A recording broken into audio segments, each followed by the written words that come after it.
Allot దేవునికి స్తోత్రం. ఇశ్రాయేలు ప్రజలకి దేవుడు వారు కోరినటువంటి రేవుకు వారిని నడిపించాడంట. చూసారా, మనం కోరిన రేవుకు దేవుడు మనల్ని నడిపించే దేవుడు మన దేవుడు. దేవుని స్తోత్రం.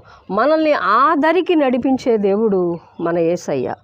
ఆయన అంటున్నాడు 107వ కీర్తన గ్రంథంలో 31వ వచనంలో, వారు కోరిన రేవునకు ఆయన వారిని నడిపించెను.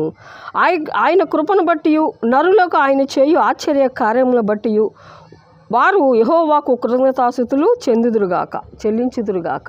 కాబట్టి దేవునికి ఏ మేలు చేసినా, ఏ సహాయం చేసినా దేవుని స్తోత్రం ఎల్లప్పుడూ మనం యేసయ్యకి కృతజ్ఞతాస్తుతులు చెల్లించాలి. ఆమేన్.